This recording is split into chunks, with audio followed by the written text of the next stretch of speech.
overly fair contract with the contract being geared for the top echelon individuals and not the rank and file. Mm-hmm. Where my ward is, I want more patrolmen, I want more street cops. That's what I need. Right.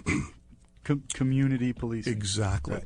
The contract went to the Finance Committee. Now, you have to understand there was also a very, I don't want to use the word intimate, but a very close relationship between the president of the union and Mayor Fung.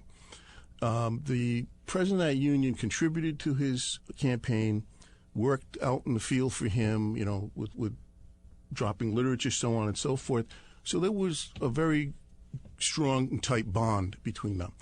And I think there was an understanding that contract was going to pass. Goes to the Finance Committee on a 4-3 vote. It fails. So it was a very close vote. 3 people voted in favor, and 4 people voted against. Of the 4 that voted against, 2 represented the entire city, Sarah Lee and John Lanny. Yep. So they really couldn't get targeted. Those who voted for it, there were 3. If you notice, their wards weren't targeted. So it was basically Councilman Stikos and Councilman Arquette, who represented wards who voted against the contract.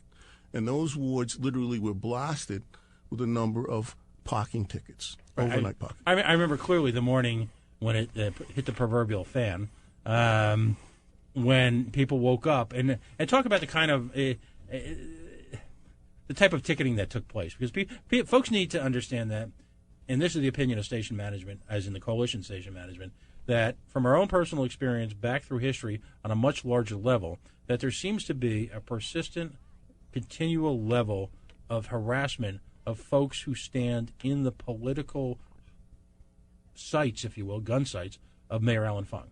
So what did they do? You just woke up one morning and all of a sudden people are getting...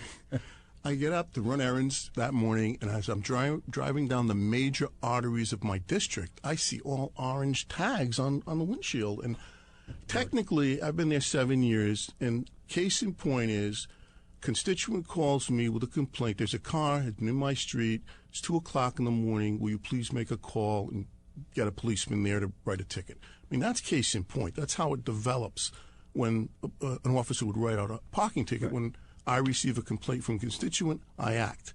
But when the police department takes upon itself to blanket my ward in order for those individuals to get upset at me, my phone ring off the hook, we have a problem.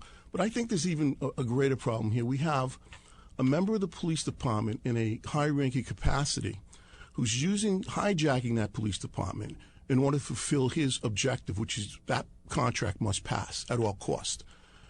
Blatant police abuse of power, blatant insubordination, and Mayor Fung doesn't act, doesn't do a thing, doesn't reprimand the officer, doesn't make a statement in the paper saying that there's an impropriety here. He literally protects the officer and puts him on administrative leave and pays him. Basically, that was the decision. And then at that point, reaches out to the state police and says, "Please come in." No. Okay, the first thing that after 3 weeks, we were waiting for Mayor Funk to call us in his office, Steve Stikos and I, say, "Councilman, this is what occurred. I'm looking into it. This is how I'm going to approach the problem." We never heard from him. Didn't hear an iota from the mayor. So at that point, after 2 or 3 weeks, Steve and I decided we need to act. We need to get assistance here. And we decided to get a correspondence with one of the members of the Providence Journal. We knew exactly, what was going on. At that point, Mayor Fung makes a statement to let the Cranston Police Department investigate itself. Now, the state police report will tell you how that can't happen under the regime of Colonel Palumbo and Stephen Antonucci. It's just impossible for the Cranston Police Department to investigate itself. But that's the decision that Mayor Alan Fung made initially. We have a protest from the city council. At that point, the next phase, now mind you, he's running for governor at this point. There's a gubernatorial campaign, going on. So Mayor Fung decides that he will hire a New Jersey company, man out of New Jersey, to give an overview of the report that the Cranston police has submitted.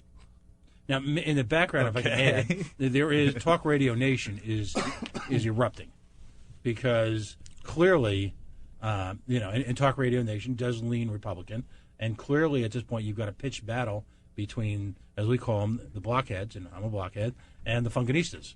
And all sorts of dire imprecations are being thrown and tossed about, and threats and, character assassinations, all the good stuff in that is Rhode Island politics. But at this point in time, Mayor Fung is holding steady that he wants this New Jersey firm to sort of run the show. Now, at that point in time, overtures are being made, is it from the council or the city, to the state police. And essentially, just before the state police, now tell me if I'm right or wrong, force themselves into the situation, Mayor Fung goes out and invites a last minute. What happened? Oh, I'm going to tell you something top secret that was never Just been between revealed. just never between been the three revealed of us. between anyone. Okay. After Mayor Fung decided to have the Cranston police investigate, and I knew that was the wrong move. I felt that, something was awry. I took it upon myself to call high-ranking members of the state police, and we had a meeting. Steve Stikos, myself, and I'm not going to name the members that were there, and about 4 high-ranking officers. And at that point, we talked about what was going on. And then it became clear to me that they had received numerous complaints out of the Cranston Police Department that things were going on there. And that was the first clue I had. So there was some level within the police department in Cranston of some level of whistleblowing going on. That was a clandestine meeting that not too many people knew about. At that point, President Lanning, myself, Councilman Stikos, decided we need the state police to come to Cranston to oversee this chaotic department. And it was not a chaotic department when actually the year before I was elected, when I was on the school committee. Cranston Police had a very good colonel, Colonel Stephen McGrath, heavily decorated individual, who would not comply with Mayor Fung's directives. He felt he didn't want the mayor to interfere in police business. At that point, Colonel McGrath had to go. And Mayor Fung literally made his life miserable to the point where he had to resign and replaced him with Colonel Palumbo. So when Mayor Fung comes and speaks in front of the council that he inherited these problems from the Cranston Police Department, I find that hard to believe because the Cranston Police Department was running on a very highly professional level under Colonel McGrath. Colonel McGrath is pushed aside, relieved of command or whatever. He leaves, forced out, let's say, forced to retire. Palumbo now is in charge, hand-picked man by Mayor Fung, and we have these, we'll call them sagas, one saga after another. So at that point, we decided to draft a joint resolution, President Lanning and the members of the council, to request the state police to take over the Cranston Police Department. However, that doesn't have merit. In the body of the charter, the only person who can request Colonel O'Donnell and the state police taking over the Cranston Police would be the mayor himself. Who's the acting public safety director in the city of Cranston. But we feel, let's force the mayor's hand. Let's see what he'll do. So we draft this resolution. 30 minutes before we're ready to convene to pass the council resolution, which would have passed, Mayor Fung calls a press conference, does not invite President Lanning, does not invite the victim, Councilman Stikos, does not invite the victim, Paul Arquetto, and also my constituents were victims also. Of course. He decides to take it upon himself to call his press conference, and he calls for the state police to make an assessment of the Cranston Police Department. But he held his ace up his sleeve, unbeknown to the city council, because he is not transparent in anything he does. Well, he's transparent, just not in a good way. He decides to formulate a memorandum of understanding between the state police and Mayor Fung. And this memorandum of understanding is signed by the administration, Alan Fung, and signed by Colonel O'Donnell. And this memorandum of understanding states that any complete assessment done by the Rhode Island State Police on the Cranston Police, the report will be turned over to the mayor and solely the mayor. And that's where we are at this point. Right. So right now, and this is a perfect segue because we're about to go into a break, right now a report has been generated at great expense to taxpayers. I believe, is it true the $500,000 has been floated around by the head of the state police. And and the backdrop to this, of course, is a lot of these activities took course during a campaign where a potential governor, cited himself as being a transparent, good government type. So you've got this dichotomy. You've got this this split personality where on one hand you've got smiling, Eddie Haskell-like Mayor Fung, right, who's sitting there with his smug, diffident, lecturing Ken Block about how he doesn't know what it means to run a government. Gee, Miss constituent, that's a lovely dress you're wearing. All right. Then on the other hand, you've got scheming Nixonian Mayor Fung behind the background is trying to rig the report. Which brings us to our current impasse, which of course is that this report has been issued. A cover letter, a 4-page cover letter, has been generated from the head of the Rhode Island State Police to the city council, to the public writ large, and we get sort of a smattering. It's kind of a tease, if you will, a coming attractions of what could be. So we're going to take a break now. Hanging on the lines right now is one of our heroes of civil disobedience, Stephen Brown, Executive Director of the Rhode Island ACLU, and he's going to explain why Alan Fung, to us, how Alan Fung's getting away with really sandbagging or attempting to sandbag this report.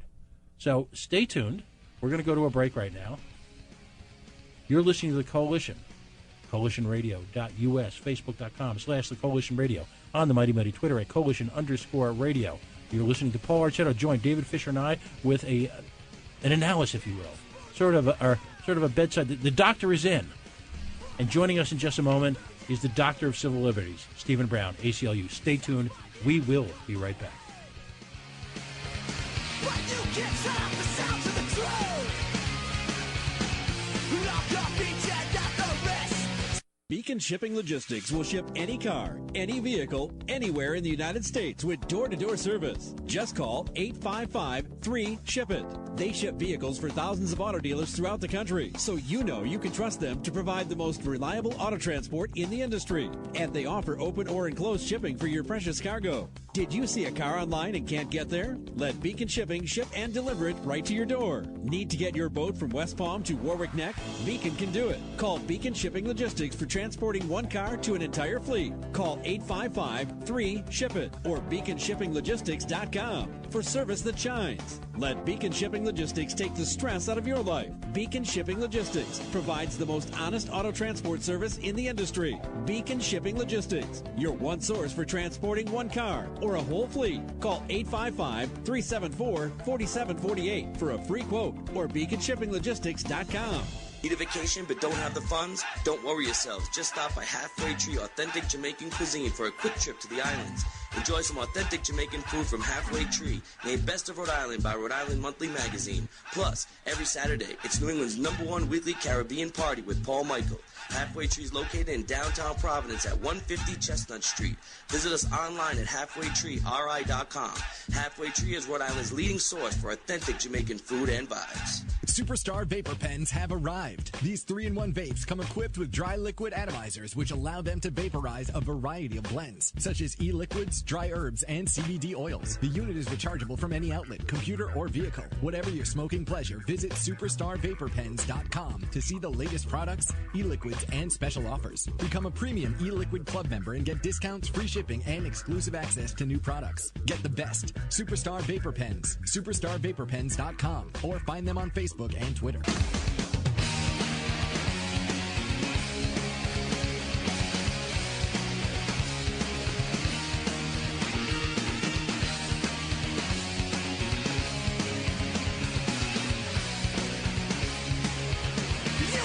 And yes, you are listening to The Coalition on Coalition Talk Radio Worldwide Global Network.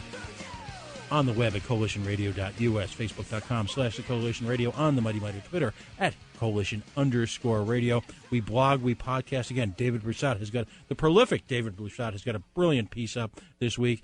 Bella Robinson continues to challenge us with her unorthodox and, quite frankly, correct analysis of the plight of sex workers across the nation. Joining us soon are the fine folks from Charlestown who are going to give us a little insight for us folks from northern Rhode Island as to what really goes down in scenic south of Route 1. South of the tower. All right. Listen, we moments like this, you have to go out to a superhero. So we went to the back of the Coalition Batcave and decided to break glass, pull the lever, and we